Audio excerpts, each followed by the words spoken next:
My brother lied and told my parents I was stealing. So they kicked me out and called me a disgrace. But what happened 4 years later made them question everything. I was 17 when my older brother told my parents I was stealing from them. I wasn't. I had never stolen anything in my life. Not from a store, not from a person, and definitely not from my own family. But my brother was 21, charming, their golden child, and knew exactly how to manipulate a situation. The irony? He actually was stealing. From my mom's purse. From dad's tools in the garage, flipping them online.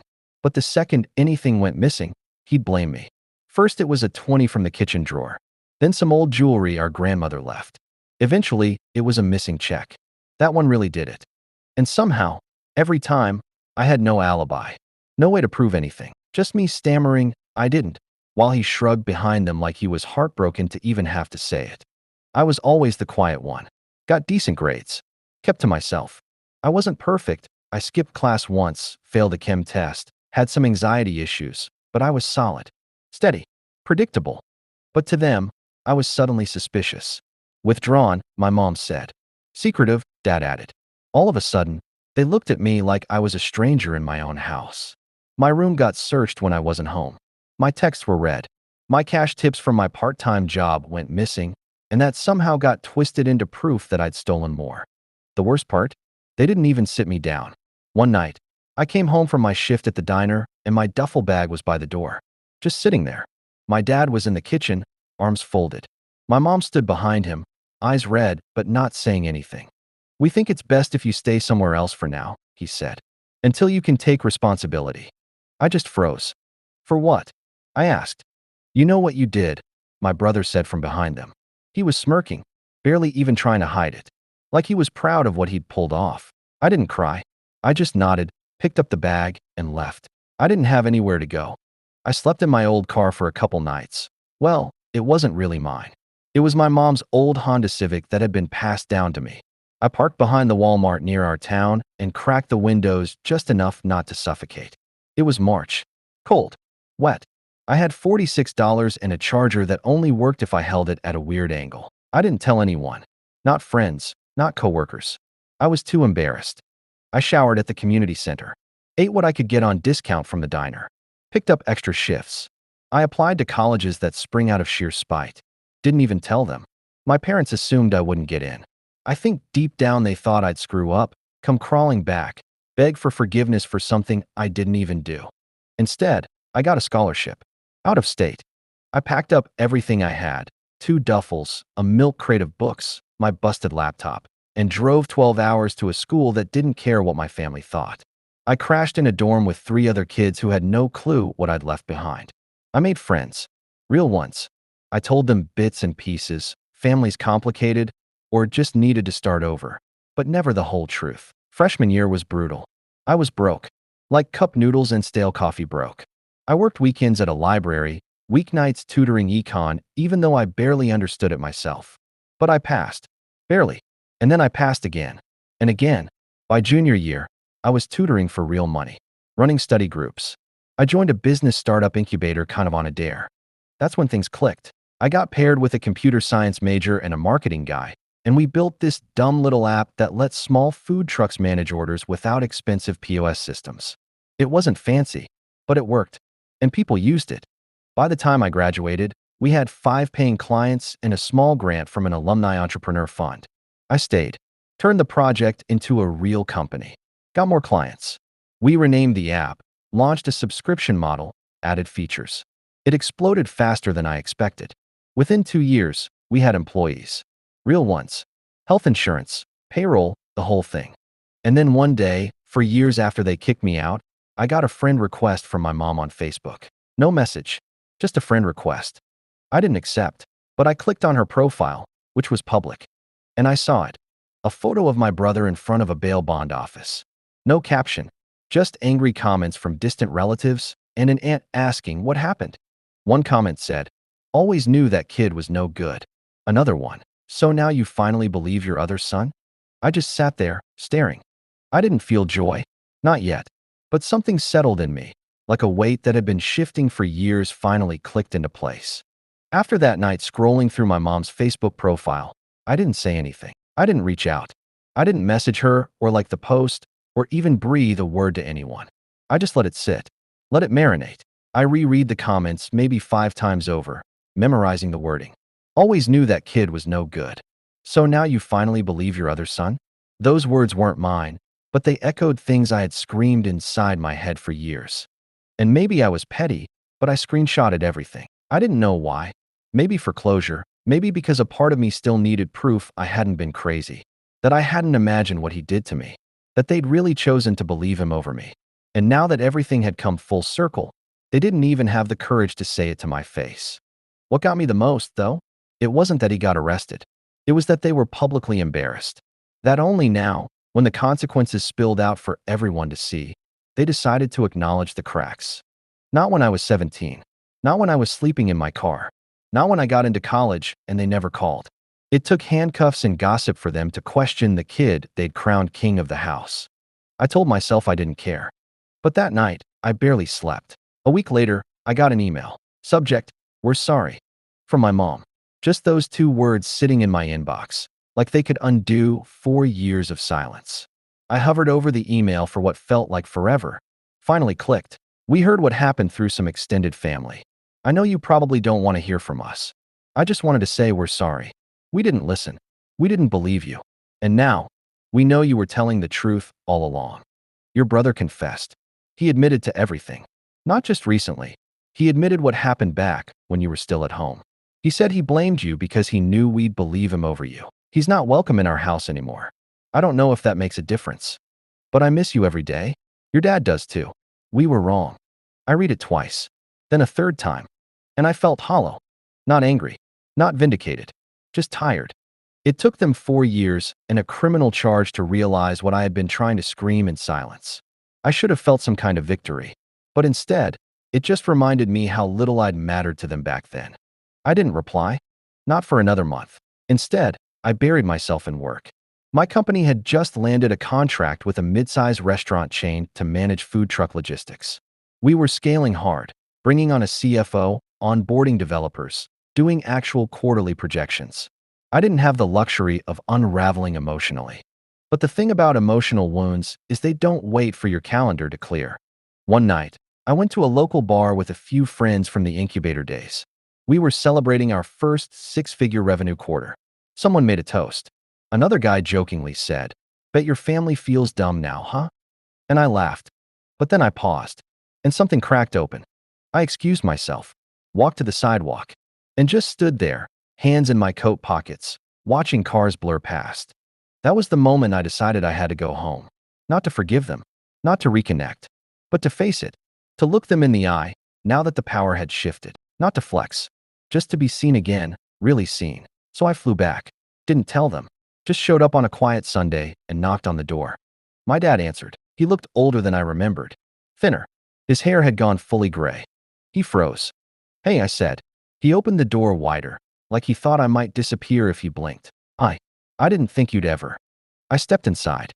The living room looked exactly the same. Same couch. Same faded rug. Same chipped photo frames lining the wall. Only now, no photos of my brother.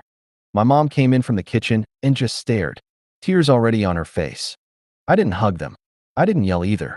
We sat. I told them everything. About the car. About the nights I went hungry. About how humiliating it was to be called a thief by your own family. They didn't interrupt. My dad looked like he wanted to crawl into the floor. My mom cried quietly the entire time. And when I finished, I just said, "You believed him over me, and I want you to live with that." They both nodded. Not much else to say. Before I left, my mom said, "What you've done, we heard about it.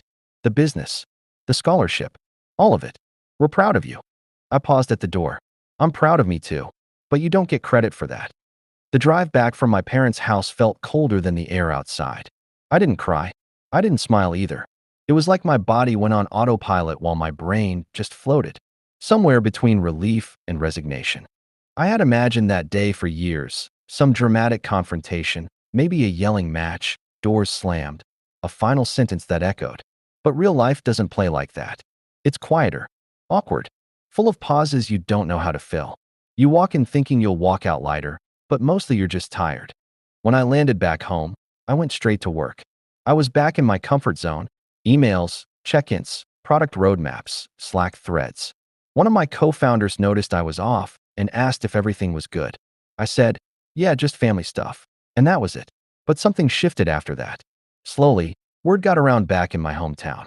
Not from me, probably from relatives or one of my dad's old coworkers who recognized me in a local business article. Suddenly, I was getting messages from people I hadn't heard from in years. A kid I barely knew in high school DM'd me like we were best friends. Yo bro, heard you made it big. Mad respect. Another girl I used to work shifts with at the diner wrote, I always knew you were gonna do something real. The weirdest one came from my old history teacher. He emailed me through the company contact page. Said he'd assigned our app as a case study in his senior class on entrepreneurship. Meanwhile, my brother's situation had gone from bad to worse. After the arrest, he got probation, but also lost his job. He tried starting some side hustle, flipping sneakers or something, but it tanked. One of his friends posted a screenshot of him begging for money in a group chat, saying my family turned on me, everyone's fake. Like the irony didn't slap him in the face. I wasn't following him, but I saw it through mutuals. I wasn't interested in revenge at that point, just fascinated by how people unravel. Then came the message from my dad. Just one line. Can we talk again? There's something I'd like to ask. I sat on that message for a full day. When I finally called, his voice cracked. He asked if I'd be willing to talk to my brother. I laughed, actually laughed out loud. I think you have the wrong son, I said. He's not in a good place. He put me in that place first, I replied. I know. I thought maybe hearing from you, knowing how you turned your life around, maybe it would help. I let the silence sit before I said anything. Then, Dad, I'm not his rehab assignment. I'm not a ghost from his past sent to teach him a lesson. He didn't argue. Instead, he said, I'm sorry I even asked. That was the first time I truly believed he meant it. About a month later, I was invited to speak at a local tech conference in the city closest to where we all grew up. It was small but legit, sponsored by a regional business chamber, attended by early founders, investors, and a few college students looking to get inspired. The talk went well. I told my story, skipped the dramatic parts, focused on building from scratch, from nothing, from nowhere. Afterward, I mingled, signed a few notebooks, took a couple awkward selfies. Then someone tapped me on the shoulder. I turned. It was my aunt, my mom's sister, the one who'd been radio silent through everything. She looked nervous. I just wanted to say, I saw your talk. I didn't know all of that. I raised an eyebrow. Most people didn't. Well, I did hear some things. But I guess I never wanted to believe your brother would do something like that. And now, she sighed. Now I wish I'd said something sooner. She looked like she wanted to say more, but didn't. Instead, she handed me a folded piece of paper. Your mom asked me to give this to you, in case I saw you. I didn't take it right away. She said it's not an apology, just something she thought you deserved to see. I took it, didn't open it until I got back to my hotel room that night. It was a scanned copy of an old handwritten letter, dated 2 years before they kicked me out. It was from my grandmother, my mom's mom. She'd written it as part of her will. In it, she said that she wanted a portion of her savings set aside for my grandson, who has always reminded me of myself, quiet, determined, and underestimated. I hope he uses this to go far. Underneath was a note from my mom in different handwriting. We never told you she left this for you. I regret that every day. That was the moment I broke down. Not because of the money, not even because they lied about it, but because my grandma saw me, even when everyone else didn't. She saw me, and they buried that. I cried harder than I had in years. I carried that letter around for weeks, folded in my laptop sleeve, tucked between receipts and sticky notes, like a secret weight I wasn't ready to unload. Every time I opened my bag for a meeting or checked my emails at a cafe, I'd feel it there, waiting. It wasn't guilt. Not anymore. It was more like a pulse, like a reminder that even when the world tried to rewrite my story, someone had believed in me before I believed in myself. I didn't reply to my mom, but I thought about what it would have meant to know back then. That my grandmother saw me. That she knew I wasn't lazy or withdrawn or whatever my parents decided I was.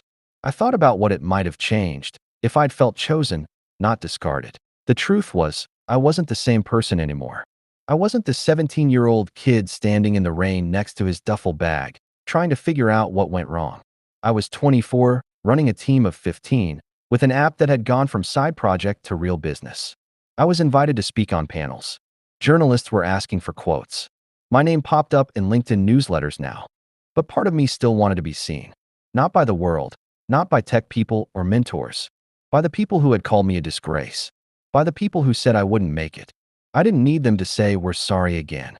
I needed them to understand. So when I got an invitation to speak at my old high school's career day, I said yes. The same school where they had called home to report I was distracted in class, where a guidance counselor once pulled me aside and said, maybe college isn't the right path for everyone. The same school where my brother had been a star athlete while I was invisible, drifting through hallways like fog. I showed up wearing a navy suit. Not expensive, but sharp, confident, clean. I didn't recognize any of the teachers except one, the librarian, Mrs. Kessler. She hugged me and whispered, "Told you you'd do something special." The auditorium was half filled with juniors and seniors, most of them scrolling through phones, whispering, slouched in hoodies and oversized backpacks. I smiled. I'd been that kid. They introduced me as a local entrepreneur, which made me cringe a little, but I took the mic and started talking. I didn't open with some big success story. I started with the duffel bag, the night I was kicked out, the $46 in my wallet, the broken charger. I watched as the room got quiet. Heads lifted, phones slid into pockets. I told them I wasn't a genius, that I didn't have connections or rich parents or perfect grades. I told them I got here because I refused to believe that the people who gave up on me were right. By the end, they clapped. Real claps, not just polite ones. And then, because the universe is funny like that, my brother walked in. Late, wearing a collared shirt and scuffed dress shoes, holding a clipboard. I froze mid-sentence. He was with one of the faculty staff, apparently shadowing for some new teaching assistant program. Of course, reinventing himself again. He didn't recognize me at first. But when he did, his entire face shifted. Panic, embarrassment, something else I couldn't place. I locked eyes with him and smiled. Not cruel, just steady. I finished the talk without breaking rhythm. Afterward, as I stepped off stage, he caught up to me in the hallway. "Hey," he said, almost breathless. I looked at him, waiting. "I didn't know you were going to be here." "Yeah," I said. "A lot of people don't know where I'm going to end up anymore." He winced. I've been trying to get my life back together. You know, since everything." I nodded. "Good for you." He hesitated. "Mom said you got the letter." I did. She told me what was in it. About Grandma. I didn't respond. He looked down at the clipboard in his hands like it held answers. "I messed up. I know I don't deserve anything from you. But I was wondering if we could talk sometime. Maybe clear the air." I studied him for a moment. This person I used to share a room with.